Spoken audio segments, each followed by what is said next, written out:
नमः शिवाय। भक्तगण, आज मैं भगवत गीता अध्याय 13 के बारे में चर्चा करने जा रहा हूँ। भगवत गीता अध्याय 13 को क्षेत्र क्षेत्रज्ञ विभाग योग कहा जाता है। इस अध्याय में शरीर को क्षेत्र कहा गया है और जो इस शरीर के गुणों, स्वभावों और कार्य प्रणाली को जानता है उसे क्षेत्रज्ञ कहा गया, जिसका अर्थ है क्षेत्र का ज्ञाता यानी व्यक्तिगत आत्मा, जिसे परमात्मा के अंश के रूप में देखा जाता है, जो शरीर से अलग है और उसे जानता है। यह पूरा शरीर इंद्रियां, मन, बुद्धि और 5 महाभूत जैसे पृथ्वी, जल, अग्नि, वायु और आकाश से बना भौतिक अस्तित्व है, जो कर्मों का क्षेत्र है।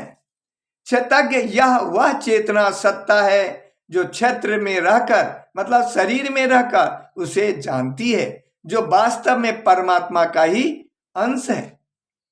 क्षेत्र नश्वर और परिवर्तनशील है, मतलब क्षेत्र शरीर को कहा गया है, जबकि क्षेत्रज्ञ मतलब आत्मा अविनाशी है। इसके साथ साथ आत्मा अनादि और शाश्वत है, यानी यह सदा रहने वाला है। इस शरीर को एक गाड़ी के समान माना गया है और आत्मा उस शरीर रूपी गाड़ी का मालिक या चालक है, जो उस शरीर रूपी गाड़ी को चलाता है, लेकिन उस शरीर रूपी गाड़ी में नहीं फंसता है। इस अध्याय के श्लोक 2 में भगवान श्री कृष्ण कहते हैं, श्री भगवान उवाचा इदम शरीरम कौन्तेय क्षेत्रमित्यभिधीयते एतदो वेति तम प्राहु क्षेत्रज्ञ इति तद्विदः।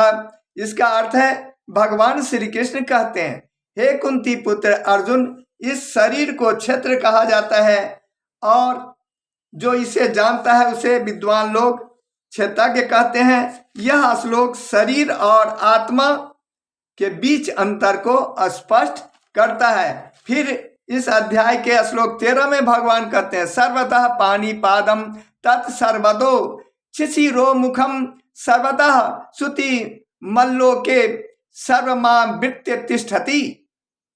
इसका अर्थ है, वह मतलब परमात्मा हर जगह हाथ, पैर, आंखें, सिर और मुख वाला है, क्योंकि वह संसार में सबको व्याप्त करके स्थित है। यह परमात्मा के सर्वव्यापी स्वरूप को बताता है। फिर श्लोक 31 में भगवान कहते हैं, अनादि दित्वा त्रिगुण त्वात् परमात्मात् मायम व्ययः शरीर स्थोपी कौन्तेय न करोति न लिप्यते। इसका अर्थ है, भगवान श्री कृष्ण कहते हैं, हे कौन्तेय, यह परमात्मा अनादि, निर्गुण और अविनाशी है, शरीर में स्थित होकर भी उससे लिप्त नहीं होता है।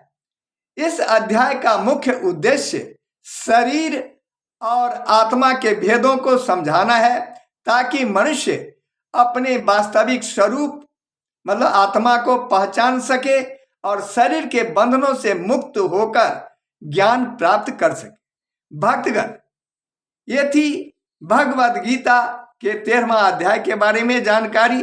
अगर मेरा वीडियो पसंद आ गया हो तो मेरे चैनल को लाइक एवं सब्सक्राइब अवश्य करें, साथ ही शेयर भी कर दें। अगले वीडियो तक के लिए आपसे विदा चाहता हूं। जय श्री कृष्ण।